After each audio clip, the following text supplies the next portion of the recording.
নিশা নিজৰ ঘৰতে শুই আছিল পতি পত্নী তেতিয়া নিশা প্ৰায় 2 মান বাজিছিল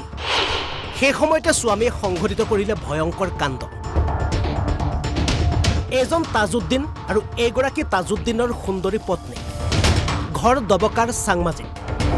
দুয়োৰে আছিল এগৰাকী 4 বছৰীয়া কন্যা সন্তান কিন্তু অভিযোগ অনুসৰি আনৰ সৈতে প্ৰেমত মত্ত আছিল পত্নী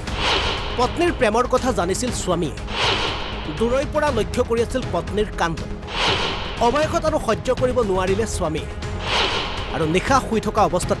চোকা অস্ত্ৰৰে হত্যা কৰে পত্নী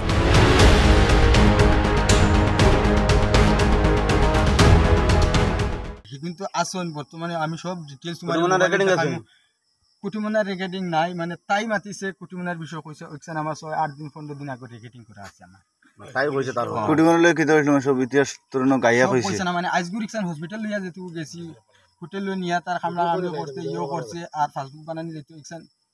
কইলা কইছে না অতদিন আজ যেটুকু হসপিটাল লইয়া গেছি মেডিকেল করাইতাম তাই কইছে কইলে আমি হামাইতাম না এটুকু দাদি আইয়া আজি গেছন মাত কথা করিয়া বাদি মাত বাদ দিয়া আমার কথা হইছে জ্যাকসাইন তো লাগি আমি ইকসান ফাইলাইছি আর ইনো আমি আর তো কাইতাম কি আমার বিত্তু তো অনর খালা হই গেছে গিয়া হো বাসাই আইলে একবার হনু গেছে লাট দেখলে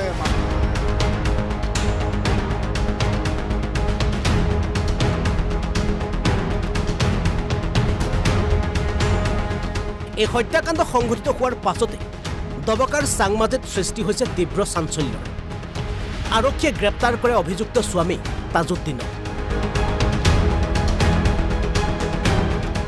অনুমান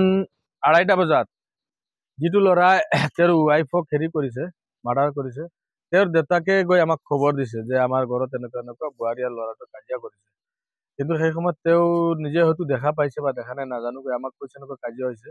আমি আহি দেখা পাইছো যে ছোৱালীজনী অলৰেডি ডেড হৈ গৈছে আমি গৈ সোমোৱা নাই পুলিচ প্ৰশাসন লৈহে সোমাইছো গৈ আমি দবকাৰ থানাক খবৰ দিছে আমাৰ বিডিবিৰ মানুহে খবৰ দিয়াৰ পিছত দবকাৰ পৰা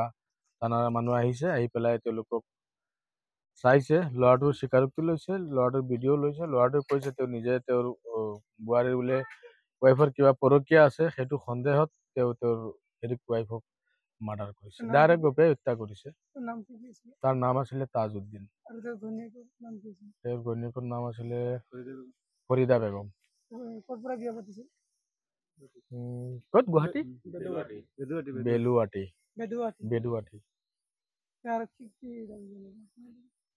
আৰক্ষীক আৰু দাবী জনাম মানে আৰক্ষীৰ আইন কানুনৰ ভিতৰত যিখিনি পৰে সেইখিনি তেওঁলোকে ব্যৱস্থা কৰিব আৰু সেইটো দবকাৰ পৰা কফিল উদ্দিন বৰভূঞাৰ ৰিপৰ্ট অসম লাইভ 24